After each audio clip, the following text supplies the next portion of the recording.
noche he tenido un sueño especial. He soñado con una escuela diferente. Esos niños estaban deseando ir a la escuela para poder jugar todo el rato. Si te gustaba pintar, podías pintar. Si te gustaba correr y saltar, podías hacerlo. Los mayores les comprendían y les hablaban bonito, como dicen en Perú.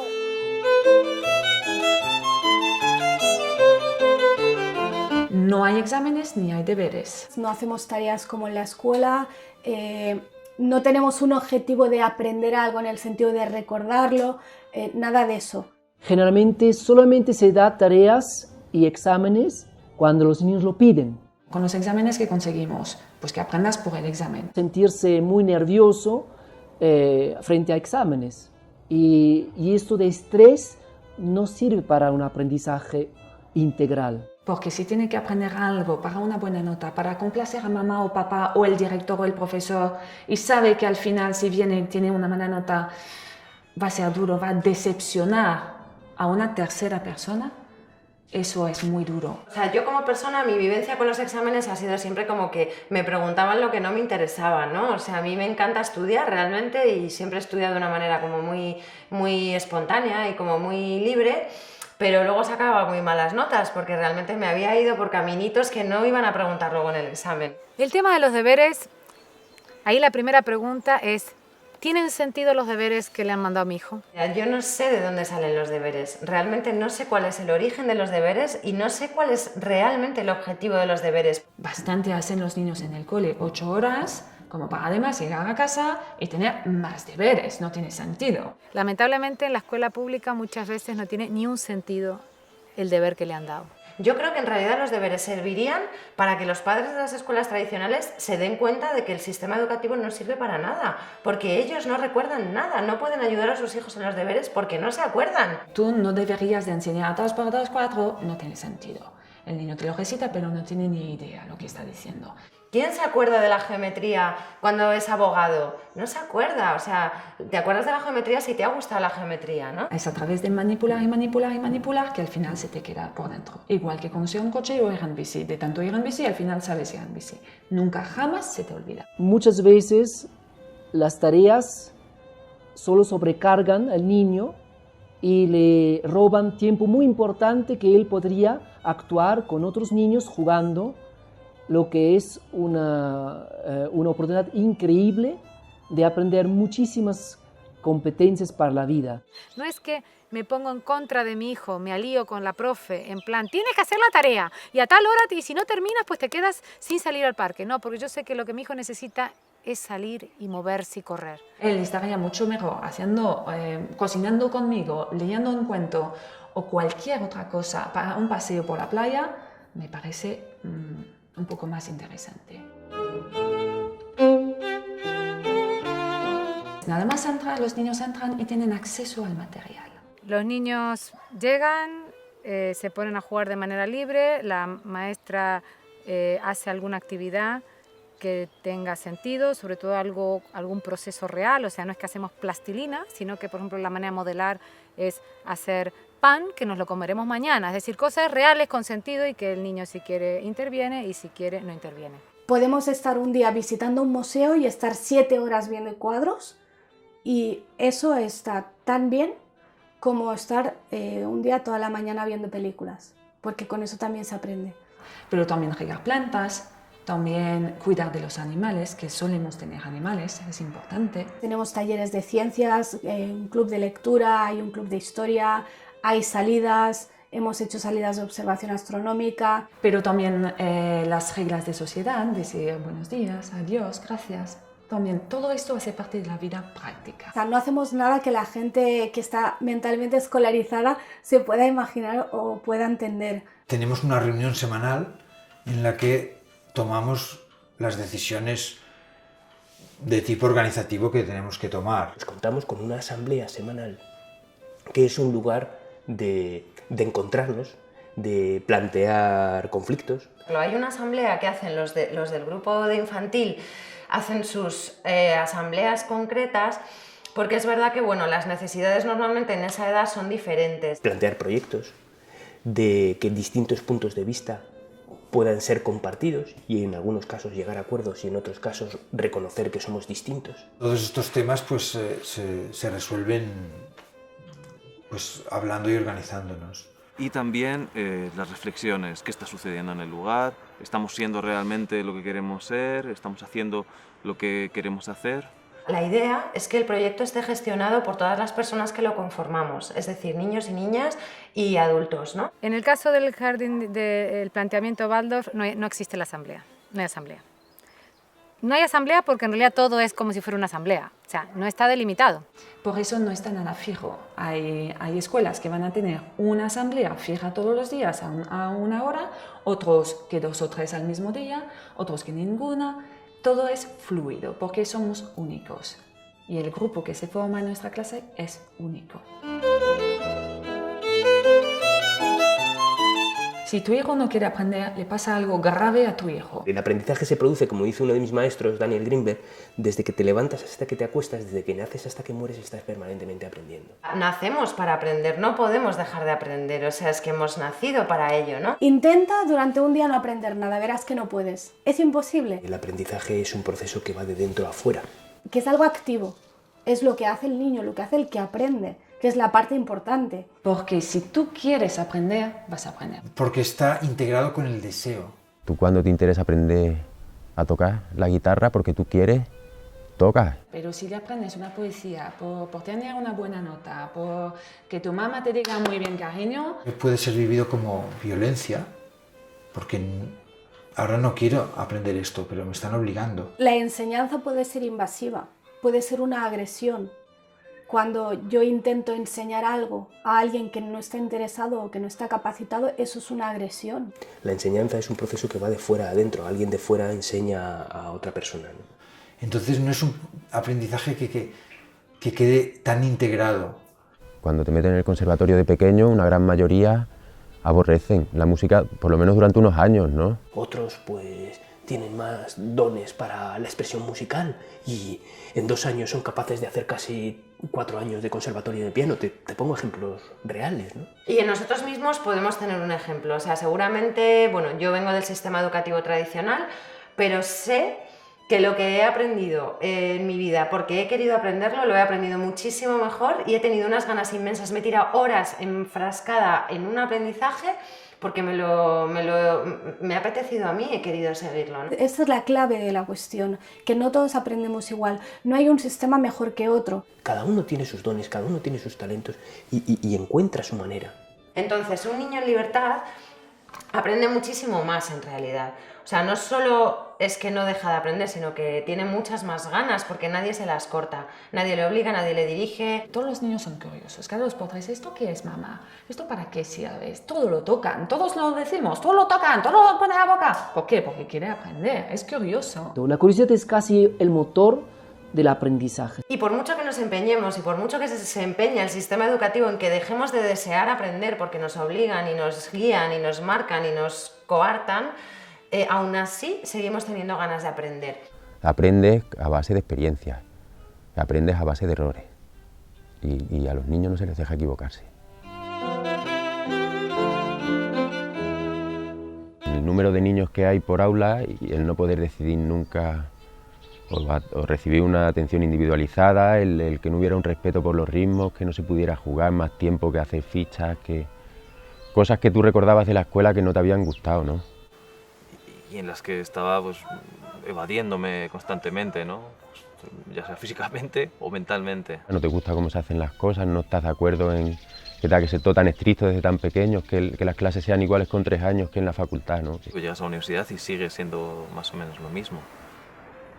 A partir de ahí es cuando ya te planteas realmente, ¿es esto lo único que puede haber o puede haber alguna otra cosa? Y no seguir un programa, un currículum, que lo que hace es, pues, de alguna manera normalizar y poner a todas las personas medidas por un mismo parámetro. Eso surge porque la educación tradicional, la que ha nacido más o menos en la época industrial o un poquito antes podría ser, pero se ha masificado en la época de la industrialización en Europa. Escuelas que nacen para dar respuesta a unas necesidades en realidad que son completamente diferentes a las que tenemos ahora. Entonces está todo un poco planificado, se podría decir, como en una fábrica. Tratamos que los niños sean todos más o menos iguales. No queremos un niño tímido ni demasiado extrovertido. Los queremos igual, que todos sean medianos en mates, medianos en lengua, medianos en todo. No puedo entender que en un grupo de 30, 40 personas se pueda intentar que todos los niños sean educados de la misma forma. Y como esto no es natural, es un espacio bastante artificial, también la mezcla por edades no existe, entonces es todo homogéneo, monocultura casi. Es que no permite esa personalización de la educación que al final es lo único que sirve y que hace falta. Ya no hay un monopolio de la información o del conocimiento, de la sabiduría en manos de unas pocas personas como antes los sacerdotes o los profesores, sino hoy en día es tan accesible la información que ya no tiene mucho sentido. Toda esta cosa del acúmulo de información es algo que ya está obsoleto, porque tenemos ordenadores, tenemos cerebros externos que cumplen esta función. Así que nosotros nos tenemos que dedicar a lo que es esencialmente humano, y lo que es esencialmente humano son, entre otras cosas, las relaciones personales. Justamente lo que la Tierra, el mundo, el planeta necesita no son ordenadores en nosotros, justamente lo que necesita de nosotros es lo que nos hace puramente humanos, ¿no? Lo que nos diferencia radicalmente de cualquier máquina. Y esto es precisamente lo que la escuela tradicional está matando desde el primer día, ¿no? Yo creo sinceramente que lo más importante es enseñar a nuestros hijos justamente eso, cómo encontrar la información. Cómo buscarla y cómo encontrarla y saber distinguir de la que me vale y la que no tanto. Entonces, hoy en día hay un fuerte apoyo de muchas áreas de las ciencias que apoyan un cambio, que sugieren un cambio en educación. Lo que nos dice la vida, lo que nos dice la biología es que la biodiversidad es fuente de promoción de vida. Es decir, donde hay diversidad, hay mucha vida. Es decir, el mundo progresa porque cada uno se dedica a una cosa diferente. Esos barrotes a las ventanas y los niños sentados sin ni siquiera derecho a levantarse, tienen que pedir permiso para ir al baño. Se basa en lograr disciplina en un espacio cerrado donde se busca sobre todo enfocar en enseñar contenidos. María Montessori desde hace más de un siglo escribió muchos libros, como La educación y la paz, es uno de sus libros, diciendo todo lo que estoy diciendo, que ya a su época comparaba la escuela normal, para llamarla de una forma, con una preparación para la guerra. Y decía, no, tenemos que preparar a nuestros alumnos para la paz en libertad. Un grupo de familias, la mayoría del grupo de lactancia de aquí de Cáceres, empezamos a reunirnos y a comentar pues, los desacuerdos que tenemos con la escuela convencional. Bueno, como somos padres, los fundadores de este proyecto, vimos la necesidad en nuestra propia vida, ¿no? Y esa hija nos trajo una revolución personal. Hice un viaje conociendo diferentes escuelas, diferentes pedagogías, diferentes métodos. Decidí irme alrededor del mundo para tratar de conocer más métodos y más escuelas Montessori. Empieza a mirar en internet y que hay un montón de escuelas libres, que está Paideia, que está Doniés, que hay un montón de escuelas que llevan una veintena de años. Y con eso empezamos en Salamanca un proyecto educativo, a lo que llamamos un proyecto educativo de educación libre. Una cosa es la pedagogía alternativa y otra es la libre. El movimiento de la educación alternativa, digamos, aunque es una definición que se hace en singular, la educación alternativa, en realidad lo que hay es una diversidad ingente de educaciones alternativas. Que como en todas las cosas, pues hay corrientes más innovadoras, hay corrientes más cerradas. Gente de todos los niveles socioeconómicos, gente de todas las confesiones religiosas, y gente atea y gente agnóstica, y gente con todas las ideas políticas. O sea, el espectro es amplísimo, tan amplio como la propia sociedad. Creo que es tremendamente importante que haya todas esas diferencias. Esto es positivo, no es negativo, es positivo. Escuela alternativa significa una alternativa al sistema vigente. Y eso entonces también es un concepto relativo, porque, por ejemplo, la escuela en Finlandia el modelo educativo finlandés para nosotros sería un modelo de escuela alternativa. Es decir, la alternativa a lo que hay. Es un espacio donde se trata, lo primero, se trata a la persona de manera diferente, ya ni siquiera digo al niño, digo a la persona en general, ¿no? A todas las personas de manera diferente. El pilar básico de la pedagogía de la caseta es el respeto hacia sus necesidades. Y con el niño lo más grave es que cuando nace lo respetamos que aprenderá a caminar, que aprenderá a agarrar cosas, que aprenderá a hablar, todo eso lo respetamos y de repente cuando cumplen 3 años ya no confiamos en ellos y ya tenemos que empezar a dirigirles y ahora todos tienen que hacer esto y ahora todos tienen que hacer esto. Buscando metodologías más activas, quiere decir donde el alumno está más considerado como un protagonista, participe en el proceso y no tratan al niño como un mero objeto. Entonces, esa actitud participativa de también poder expresar lo que uno siente, lo que uno piensa, eso ya es una característica totalmente esencial de no estar simplemente calladito, obedeciendo, quietecito en la silla. Y dentro de estos principios hay una diversidad importante. Hay quien lo hace en casa. Y en casa no significa físicamente en casa, sino que significa en familia. Porque hay familias que educan en casa que sí se ponen en el rol de profesor y distinguen el horario de, bueno, de 9 a 12 estamos estudiando y yo te estoy enseñando y luego ya vuelvo a ser tu madre y hacemos lo que sea que tengamos que hacer. Yo no hago eso, de hecho el unschooling consiste en no separar el tiempo de aprendizaje del resto de la vida. Agregan al aspecto activo del aprendizaje una cierta libertad y también una participación democrática o por lo menos una consideración de la opinión de los alumnos en el mismo proceso de aprendizaje. Si se les deja desarrollar su propio deseo, ellos saben lo que necesitan. Es una educación basada en la confianza. Confiar en que ellos van a actuar de una manera que va a ser buena para ellos.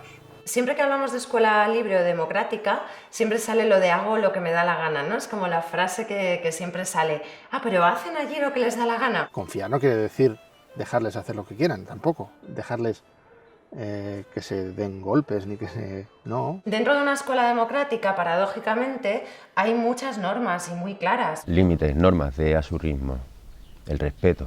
Y va aprendiendo a través de esos límites que existe otro, que hay que respetar también al otro. Respeto por la forma de comunicarte, respeto por las opiniones de los demás, respeto por el entorno. Pues esos son los límites que ayudan a crecer.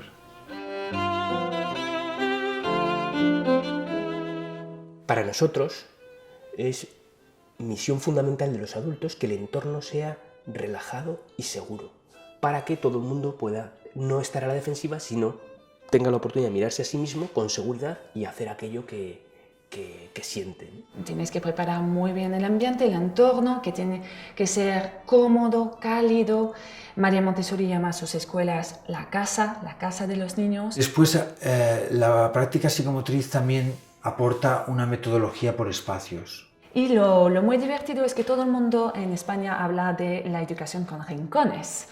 Y eso a mí me parece divertido porque la que inventó los rincones es María Montessori, pero María Montessori no los llamó rincones, los llamó espacios. El mismo proyecto se divide por espacios y cada sala a veces también a su vez está dividida por espacios. De hecho, es difícil para un niño o un adulto que no conoce el método Montessori entrar a una escuela y decir eso es mates, eso es lengua. Es casi imposible. Sino que todos pueden ir a las habitaciones correspondientes y usar el material y después devolverlo al sitio. Obviamente todo a la altura de los niños. Cuando digo todo va desde el reloj, desde una imagen hasta el material. Excepto en el laboratorio, que hay material peligroso y delicado, todas las habitaciones, todos los espacios tienen el material está al alcance de los niños. Que, por ejemplo, tengas un montón de material al alcance de tu mano, que no tengas que pedir permiso para cogerlo.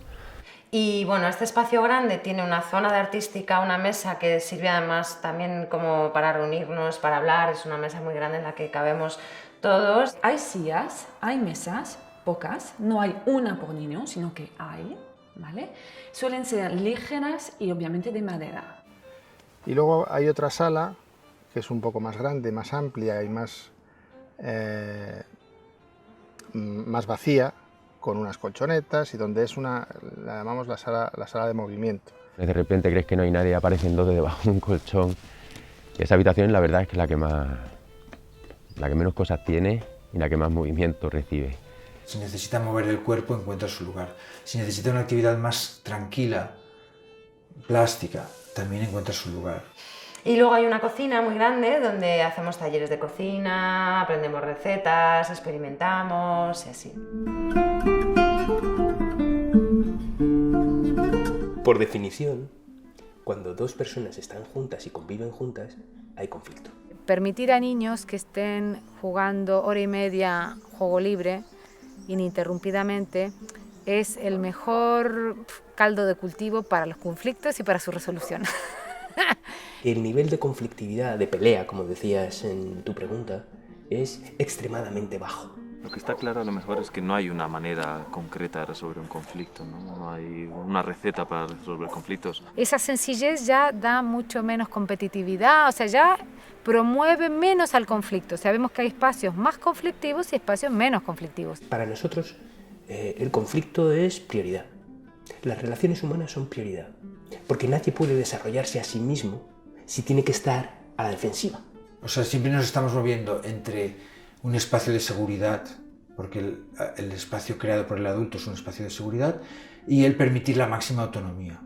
Y nosotros definimos este lugar como un lugar donde tenemos que aprender a saber hasta dónde nos podemos expresar, porque los demás también tienen su necesidad de espacio de expresión y nos vamos a rozar. La primera idea es que el conflicto lo pueden resolver ellos. En principio deben resolverlo ellos. A veces es peor intervenir y el conflicto se resuelve peor si interviene un adulto o dos adultos que entre ellos. Si hay un momento de físico, de empujones, metes las manos por medio sin decir nada y te esperas a ver si son capaces de intentar hablar. No permitir que la agresión se dé, que suba el nivel de agresión, ni verbalmente ni físicamente. Uno puede decir todo aquello que siente sobre la otra persona, sobre lo que sintió con la otra persona hizo. Intentas no meterte y sobre todo no dar tu opinión. Sin tomar partido por uno de los dos, sino intentando que siempre sea algo lo más objetivo posible. Ni a lo mejor sabes si esa persona ese día viene más revuelta. Algunos pues han vivido situaciones muy difíciles, otros no. Unos piensan de una manera, otros piensan de otra. Entonces partimos de la base que en todo caso todos son víctimas como mucho. Sin juzgarlos, mediar en los conflictos para que todo el mundo tenga la oportunidad de escuchar el punto de vista del otro y en ocasiones se llegue a acuerdos y en ocasiones pues se constate que hay diferencias. Y luego es muy bonito también ver qué normas surgen a partir de ahí. Y aparte, después reflexionar sobre si como hemos actuado es como deberíamos haber hecho, si podíamos haber hecho alguna otra cosa que hubiera sido más justa para todos, o que hubiera llevado a otra solución. Es que es una maravilla, ¿no? Lo que se puede llegar a crear, ¿no? y a solucionar y de qué forma, ¿no? Gran parte de lo que eres como adulto se lo debes a lo que fuiste como niño, por lo tanto sí que va a ser muy importante qué tipo de relaciones has tenido, cómo has sido educado, ¿no? Todas las fases que vas a tener de mayor las pasas primero de niño. Vemos que tanto más pequeño es el niño, tanto más huella deja lo que hacemos para el resto de su vida. Entonces, si tú de niño has tenido la opción de construirte herramientas, cuando seas mayor te vas a poder adaptar. Sin duda. La capacidad para mirarse dentro tiene que ver con cuáles han sido tus experiencias emocionales, sobre todo en la primera infancia, ¿no? Es donde más responsabilidad hay, porque ahí es donde se crean las bases de la persona. Para nosotros Guaira no es el espacio donde ellas se educan. No me gusta llamarlo espacio educativo porque creo que es solamente un elemento más de su desarrollo. Porque la educación es eso, está todo unido. Aprenden a escribir igual que aprenden a hablar, igual que aprenden a caminar. Lo que recibimos son muy pocas iniciativas para aprender a leer, digamos como un taller formal para leer, para escribir o para sumar o para la aritmética básica. Tanto el tema de la lectura la lectoescritura como el tema de los números, se da de una manera espontánea. Lo importante no es leer y escribir, lo importante es comunicarse. La lectura y la escritura son aprendizajes instrumentales para lograr un fin que es la comunicación. Y los niños y los jóvenes están deseosos de comunicarse. Cuando el niño está en ese periodo, el del lenguaje es muy fácil de ver, porque los niños ven una letra y siempre están, mamá, ¿qué pone aquí? ¿No? O sea, si un niño está escribiendo así es que no está preparado para escribir todavía, porque vemos que toda la atención está puesta en controlar este cuerpo totalmente descontrolado. Pero a lo mejor con 7 o 8 años no saben leer, y con 10, yo he visto chavales en escuelas con 10 que estaban aprendiendo a leer, pero cuando quieren aprender tardan muy poco. Entonces hay que distinguir entre el proceso de escribir como tal y todo lo que hay antes para que este proceso sea rápido, fácil, alegre, divertido y exitoso. Un niño de 2 años que me dice, tengo sed, dame agua, le doy agua. Si ese mismo me dice, tengo sed de conocimiento, quiero aprender, ¿quién soy yo para decirle, no cariño, tienes 2 años, espérate a 7 años? No tiene sentido. Y nos damos cuenta, sin embargo, que los niños saben hacer esto, pero no lo hacen a través de lo que denominamos en la educación convencional clases. Partimos de la base que no hace falta, que con ser una vivencia es suficiente. Y lo aprenden de manera libre y espontánea, sin que nosotros pongamos ahí una intención. Porque las matemáticas es la vida misma, todo es matemática. Un pastel que lo separamos, cuántos somos, lo dividimos, pero todo en lo inconsciente. No se hace ningún llamado a que esto entre en un plano consciente. Simplemente sabiendo contar hasta 10 y ciertas reglas de juego, eran capaces de hacer divisiones por 2 cifras sin saberlo. Siempre pongo el mismo ejemplo. Cuando coges una receta de cocina, ¿qué tienes que leer? Lo primero, leer. Eso es lengua. Pero luego tienes que calcular, porque las recetas suelen ser para 4 personas. ¿Y qué hago si tengo 8 personas? Multiplicar. Eso es matemática. Entonces está todo unido. No deberíamos nunca separar las materias. Y luego se comen el pan, además. El gran problema es el desconocimiento, hay mucho desconocimiento. La gente no se puede imaginar una escuela libre. Tú hablas de una escuela libre y la gente te pregunta, pero no entiendo, llegan y están todos juntos y no hay clase y no hay aulas y ¿cómo funciona? No se imaginan. La zona de confort que es difícil romper. Eso es también una barrera muy, muy, muy difícil. O sea, la libertad da miedo en realidad. Bueno, ya habló Erich Fromm en su momento, ¿no?, del miedo a la libertad. O yo cuando hablo de la educación en casa que hago con mi hijo, o doy una charla, por ejemplo, de la parte más teórica, pedagógica, legal, toda la teoría de John Holt y todo eso, pero al final siempre me preguntan, ¿pero tú te levantas por la mañana y qué haces? Y la libertad da mucho miedo, el que las cosas no estén claras, ¿no? ¿Cómo van a ser? ¿Qué va a ocurrir? ¿Qué va a pasar? ¿Va a aprender a leer? ¿Va a aprender a sumar? ¿A restar? ¿Se va a desenvolver bien? Y si no... ¿no? Estas dudas, porque realmente tenemos una presión social bastante fuerte, ¿no? Se teme lo que no se conoce. Y sobre todo si piensas que va a ser negativo o si te suena muy raro o si no conoces a nadie que lo haga. El miedo a meter a tu hijo en una escuela democrática solo te sirve para no meterlo. Y entonces, bueno, o para meterlo y no disfrutarlo nada. Y estar todo el rato pendiente, ¿no? Y entonces intentar seducirlo para que aprenda ciertas cosas. Entonces es no disfrutar y no dejarte llevar, ¿no? Entonces son miedos comprensibles, pero no tienen mucho sentido, en mi opinión. Lo difícil es para el adulto cambiar el chip y aprender a ver el aprendizaje en todas partes. Y llegar a ver, bueno, con esto que está haciendo, está aprendiendo esto y lo otro. Entonces, pues invito a los padres a pensar un poco lo que quieren para sus hijos y sobre todo, pues, oye, visitar escuelas.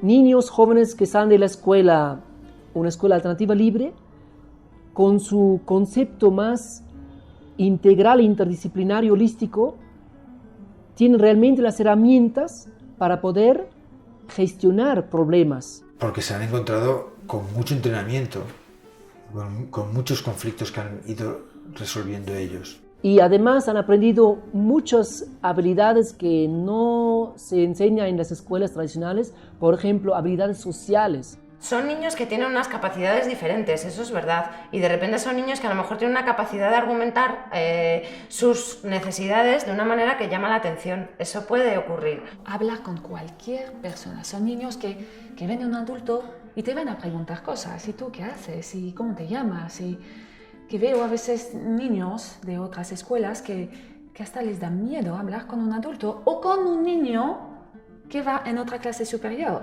Son creativos y eso permite que ellos superan cuando hay problemas, cuando hay dificultades, mejor dicho, por ejemplo, adaptarse a un sistema más rígido, dentro de unos 2 meses se adaptan. Es alucinante la gente que sale de estas escuelas y no tiene ningún problema de adaptación. Y esos ejemplos pienso que son muy buenos de los niños que se han educado así y que ya son mayores, ver qué están haciendo con su vida. Nos fijamos un poquito en los que ya han pasado por esta escuela y cómo han salido. Podemos citar a los 2 co-creadores de Google, podemos citar a Ana Frank, al creador de Amazon, el creador de Wikipedia, la hija de los Kennedys. Entonces, bueno, yo creo que la lista es inmensa. Le hago a la gente buscar en Google, justamente. Pero no son niños raros, niños extraños, ¿no? Que hacen cosas raras, ¿no? Son niños que tienen capacidades distintas. Sí que tienen cosas diferentes, tienen muchas cosas en común con el resto de niños, claro. Pero sí que tienen aspectos de su vida muy diferentes. El acompañante tiene un rol muy importante, pero muy diferente a un educador o un profesor tradicional. Nunca utilizo la palabra maestro o profesor, ¿no? Utilicemos otro lenguaje porque queremos crear otra realidad. Nosotros seguimos diciendo profe, porque no nos da miedo tampoco la palabra profe. Hemos llegado a la conclusión que lo mejor para que se den estas condiciones, ¿no?, de desarrollo autónomo de los niños es que los adultos estemos con una actitud de observación. Entonces es como que uno está muy atento, pero a la vez dejando que ocurran las cosas. Son los niños los actores de su aprendizaje. Nosotros somos por detrás, somos en la sombra. Ese trabajo es muy estresante. No es fácil, lo que parece, no haciendo nada activamente en el aula, no es fácil. Ese estado de armonía en el juego es uno de los mayores artes, diría el mayor arte de un adulto, crear ese entorno en el cual los niños jueguen y tú estés como que no estás, pero estás. El acompañamiento emocional, ayudarlos a crecer, acompañarlos en las cosas que les pasan. Estar muy atentos a cómo se están sintiendo.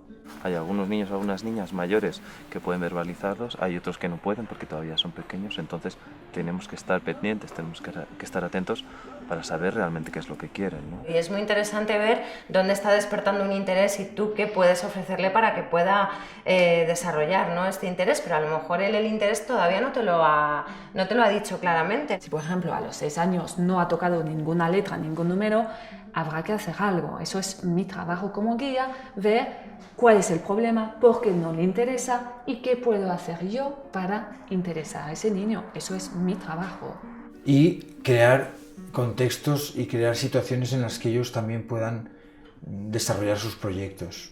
Pero son los niños que deben de aprender a servirse, a ver, a gestionar también su cuerpo. Tengo hambre, necesito desayunar. La misión de los adultos también es el de ser buscadores de recursos. Bueno, más que buscadores, encontradores de recursos, ¿no? Como Pipi Calzas Largas. Y otra de las labores es ser mediadores entre los niños y las niñas y los recursos. Cuando un niño o un joven muestra un interés, las personas del equipo de adultos, si uno de nosotros sabe de esto, entonces lo acompaña. Si dentro del equipo de adultos no hay una persona que sabe de esto, te pongo por ejemplo karate, ¿no? Pues entonces buscamos en el entorno de las familias. ¿Qué padre o qué madre sabe de esto? Lo que han visto, ¿no? Siempre es así, siempre hay un referente adulto. ¿Cómo le vas a pedir a un niño que supere ciertas dificultades que pueda tener si tú no estás ahí también como avanzando? Hay gente que sí que lo tienen, ese respeto innato, esa forma de hablar a los niños, de ponerse a su altura para hablarle, de dejarle hablar, criticar, escucharles. La economía, sin duda, es uno de los desafíos que un proyecto de este tipo pues, se encuentra. Esta educación no existe dentro de la escuela pública, pues no tenemos más remedio que hacerlo privado. Y sin duda esto, que es una iniciativa privada que no está subvencionada con fondos públicos, pues se alimenta de las cuotas que pagan la familia. La única entrada de dinero de los proyectos son las cuotas de las familias. Aparentemente se necesitan muchos recursos para hacerla bien. Lleva a que sea una escuela cara. Porque es necesario, a cuantos más niños hacen falta más acompañantes. Y los acompañantes cobran un sueldo simbólico por estar aquí y entonces, bueno, hay una parte de sueldo económico y mucho capital humano. Entonces nos veíamos en la disyuntiva de o no hacerlo o hacerlo con cuotas altas. Según qué países, vemos que cuanto la economía más delicada es, tanto más diferencia hay y tanto más una escuela Waldorf significa ya todo un pack de cierto nivel. Si hay gente que no tiene acceso al proyecto por el tema económico, te hace plantearte hasta qué punto estás haciendo algo alternativo o estás haciendo algo de élite. Cuando empezamos con el proyecto, algo que teníamos claro era eso, ¿no? Que queríamos que fuera accesible a todo el mundo y que lo económico no fuera una barrera. A veces hemos tenido como un diálogo con perspectivas más sociales, de que esto tiene que llegar a todo el mundo. Ahora mismo Guaira es un lugar donde lo económico no es barrera para nadie. Estamos poniendo unos 20 euros al mes para gastos diversos, pues fruta o materiales o alguna visita, alguna salida y cosillas así que hacemos. Y nada más. Y nos planteamos ahora la opción de dar becas a gente que no pueda acceder, ¿no? Por problemas económicos. También tenemos socios que pueden colaborar con la ONG porque creen en la escuela democrática, en la educación democrática y quieren que esto se extienda y que sea una cosa que crezca y evolucione. Somos especialistas en llegar a acuerdos con las familias para que esto no suceda, para que nadie se quede fuera por dinero. Es en todo caso el Estado el que puede favorecer que este tipo de educación llegue a todo el mundo si es que lo estima conveniente. Que si uno realmente quiere crear un centro que sea un poco diferente, al final no puede. Si tienes que cumplir todos los requisitos, vas a acabar creando una escuela como todas las que ya existen. No es ni siquiera legal, realmente hay que decirlo claro, es ilegal educar en casa en España. Técnicamente es lo que se llama inseguridad jurídica, que es lo peor que le puede pasar a un Estado que se llama democrático y de derecho, que significa que uno, aun conociendo las leyes, nunca puede estar seguro de si puede o no puede hacerlo o de qué consecuencias va a tener hacer, en ese caso, educación en casa o educación alternativa, fuera del sistema oficial. Hay que fijarnos mucho también en la ley de cada país, porque cada país tiene unas leyes muy complicadas. Luego la regulación es diferente en cada país. Hay países donde es muy libre, donde prácticamente no hay ni requisitos ni controles, y países donde está mucho más controlado. Esto, bueno, puede echar para atrás porque en el fondo las familias que van a un proyecto así están desescolarizando a sus hijos oficialmente. A todos los efectos son personas que educan en casa, son niños educados en casa. A nosotros nos gusta hablar de las leyes internacionales que hablan del derecho de los padres de elegir la educación que prefieran para sus hijos. Nos gusta hablar de la Constitución, que habla de derecho a la educación, de libertad, de pues lo mismo que los padres eligen. Pero es que luego está la ley, que es la que establece los 10 años de escolaridad. En la educación infantil no es problema, porque al no ser obligatoria, pues los niños pueden ir a donde los padres decidan. Después, tanto con la LOE como con la LOMCE, se pasa de hablar de educación obligatoria a escolarización obligatoria. Solo con ese cambio de término ya se nos ha caído el invento. Los que tenemos hijos mayores sabemos que dentro de unos años, cada vez menos, vamos a tener que plantearnos seriamente el tema de la escolarización. El problema es que aquí se está interpretando restrictivamente, incluso el propio Tribunal Constitucional lo interpreta de forma muy restrictiva y entiende que escolaridad significa escuela presencial en un centro docente homologado por el Estado y nada más. De hecho no existimos como actividad, ¿no? Entonces en cada ayuntamiento pues se va resolviendo como se puede. Y no se admiten tampoco las llamadas escuelas libres porque no cumplen los requisitos de creación de centros docentes que la ley establece. Entonces, cada proyecto está constituido a su manera. Habrá proyectos que son asociaciones, otros son empresas. Otros que son gabinetes psicopedagógicos, pero que ofrecen un espacio de educación alternativa. Ojo de Agua es una sociedad limitada. Hasta ahora nos hemos constituido como asociación. Pues nosotros funcionamos como una ONG que ofrece servicios y cobra por estos servicios. Muchas personas no tienen ningún problema, pero hay personas que sí se ven perseguidas por la administración. No es una persecución activa, tampoco es que el Estado esté pasando lista todos los años para ver qué niño no está escolarizado, pero sí que a veces se han dado problemas. Por la vía legal en primaria es complejo. Se puede hacer y hay muchas soluciones que se han creado, ¿eh? Algunas sí se han conseguido homologar, algunas están como escuela privada extranjera. Lo único que ocurre es que, bueno, como mucho, lo peor que te puede pasar después de un proceso larguísimo judicial de servicios sociales, tal, lo peor que puede pasar es que te obliguen a matricular a tu hijo en un colegio tradicional. Hay gente que educa en casa que nunca ha tenido problemas, hay gente que la han obligado a escolarizar, hay gente que ha tenido un expediente abierto y luego se ha archivado. Hay muchos expedientes que nunca se han archivado oficialmente, pero que se han quedado ahí, no sé si olvidados en un cajón, no sé si adrede o por descuido, pero que llevan años que ni avanzan ni se cierran. Me dijeron una vez a mí, te tragas alguna espina, pero te comes el pescado. Nosotros definimos la familia como el ecosistema más esencial para el desarrollo sano de los niños y de los jóvenes, de los seres humanos. Las familias es un pilar fundamental. Hay una forma de incluir a la familia dentro de la escuela y que no sea la escuela por un lado, la familia por otro y los niños no sepan de verdad, ¿no? O que haya una coordinación entre los profesores y los padres y una comunicación y se hagan las cosas a la par. De hecho, nosotros decimos que es condición que haya líneas de comunicación permanentemente abiertas entre los padres y el equipo de adultos para que lo que pase en la casa se trasvase la información a Ojo de Agua y lo que pase en Ojo de Agua se trasvase la información a la casa. Aparte de eso está toda su implicación humana en las reuniones que hacemos juntos y compartimos cómo vivimos la educación. Claro, esa implicación también se aprecia en lo difícil que resulta encontrar personas que sigan el proyecto.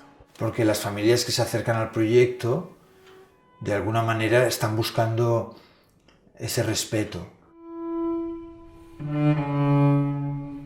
Y ahora hay 17 proyectos en la Red de Educación Libre de Cataluña y otros tantos que están a punto de entrar, o sea que ha sido realmente una explosión. Y en general yo creo que ahora hay un despertar general y si se podría decir, por ejemplo, hay movimientos mundiales como la educación democrática, que tiene una red internacional donde se muestra que en todos los continentes hay movimientos en esa dirección. Pero no hay una estructura piramidal en el que una persona haga un gran descubrimiento y luego todos los demás sean seguidores. Guaira funciona de esta manera, en este lugar en concreto, y no creemos que sea ni siquiera exportable a otro lugar. Las personas que lo formamos somos estas, y con nuestras características propias formamos este espacio. Está bien que haya un abanico amplio, que esté la escuela Waldorf, que esté la escuela Montessori, que esté los WIL, que haya diferentes movimientos simplemente para mostrar otra cosa es posible. Y que luego cada uno pueda elegir si yo prefiero ponerlo aquí o allá, que tengan esta elección. Nuestro objetivo no es que esto se expanda, nuestro objetivo es que cuando alguien quiere saber lo que es, pues que pueda hacerlo y pueda llegar, pero no es ninguna labor de convencer a nadie. Dar la posibilidad a gente, a padres, educadores, psicólogos o curiosos de ver lo que es. Y estamos también conectados con la educación pública, hay mucha gente de la pública que está interesada y compartimos. Vienen muchos niños a visitarnos de coles tradicionales. Y nos conocen y vienen y entonces, bueno, se comparte mucho. Hay muchos profesores, y me consta, en los centros oficiales, tanto en la privada como en la concertada como en la pública, hay muchos profesores que están intentando cambiar las cosas, hacer las cosas de otra manera, que están intentando quitar libros de texto, quitar exámenes, quitar deberes, pero al final el sistema es tan rígido que no se lo permite. He encontrado profesores en escuelas públicas maravillosos, que no eran guía Montessori, pero Pero invitaron a ver cómo trabajaban, no tenían material, pero lo que he dicho, la filosofía sí que la tenían. Entonces, hay profesores de la pública que acaban creando escuelas alternativas, aunque sean ilegales, porque eso al final es secundario. O sea, lo suyo sería que la escuela pública para todos, este eslogan de camiseta verde, escuela pública y para todos, que sea de verdad la alternativa, la mejor alternativa, que lamentablemente no lo es. Pero efectivamente que sea público, eso es mi sueño, por supuesto que sí. Yo sé que esto es algo que funciona, que día a día y año a año estamos demostrando que funciona. Hay escuelas libres muy buenas en España, hay familias educando en casa que están teniendo muy buenos resultados. Solo el despliegue que ha habido en España, de que ahora están prácticamente todas las comunidades autónomas, muestra cómo, lejos de ser una pedagogía desfasada con los tiempos, es una realidad que crece cada año y crece en parte como respuesta al sistema escolar, que no me gusta llamarlo sistema educativo porque no es lo mismo. El sistema escolar está fracasando, le está fallando a muchos niños. La buena solución es que todavía nos queda mucho por hablar con los poderes públicos, para que reconozcan que nuevas realidades, que yo creo que es parte de su función también, nuevas realidades emergen y ellos tienen que estar atentos, es parte de su trabajo también, estar atentos a las nuevas realidades para que la evolución social se vaya produciendo. Y ahora quien más, quien menos ha visto un reportaje, ha leído un artículo, incluso conocen a alguien que lo está haciendo y por eso cada vez más gente se lo plantea también, porque se va conociendo. Justamente hoy nos han llamado de un cole público, de un municipio de aquí al lado, donde están haciendo un grupo de trabajo de investigación de escuelas alternativas, de educación alternativa, y nos han pedido venir a conocer el proyecto. Y hay algunos estudios, pero poquitos. Yo creo que aquí nos falta eso, una base un poco más formal para demostrar realmente qué es lo que se está haciendo. El mundo está continuamente en cambio, entonces lo que nos valía en nuestra época ya no es válido. Entonces no podemos enfocar en contenidos inciertos. Tenemos que enfocar en otra forma de educar. ¿Qué ciudadanos queremos y nos interesa para nuestro sistema? En esa línea, lamentabilísimamente, está nuestra educación oficial. Reflexionando después te das cuenta de que eso es lo bueno para tener después adultos que sean obedientes, que no cuestionen las normas. Si tú coges a Leonardo da Vinci y le encierras durante 8 horas al día en una escuela a hacer una hora de matemáticas, una de lengua y una de historia, adiós da Vinci, adiós genio. Se acabó. Entonces tenemos que ver qué es lo importante, qué queremos enseñarle a nuestros hijos. ¿Para qué estamos enseñando lo que enseñamos?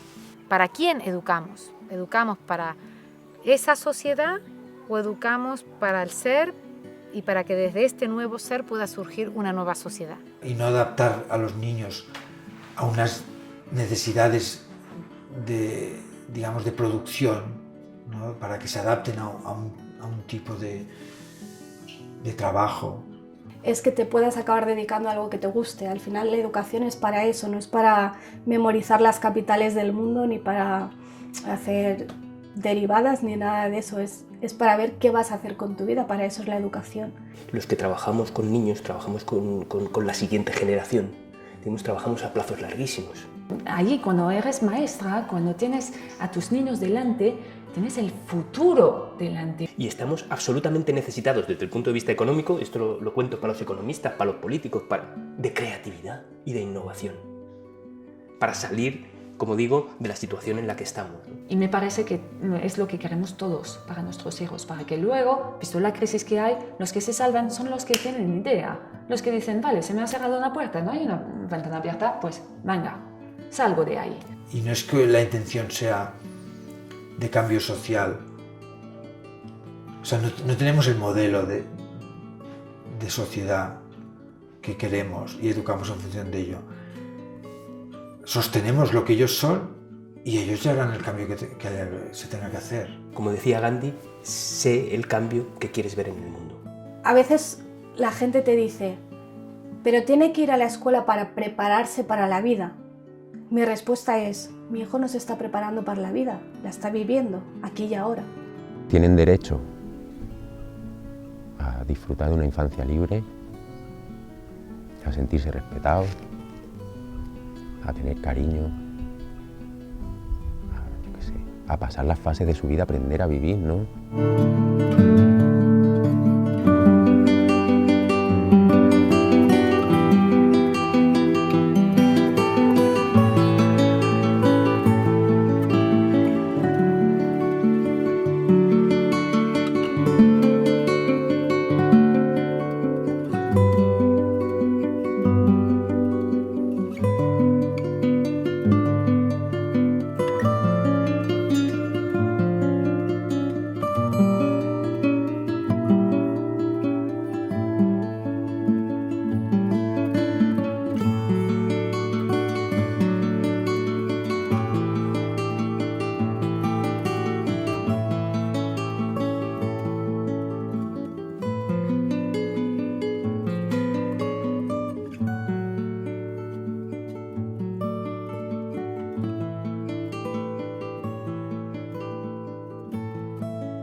es bonito verlos como...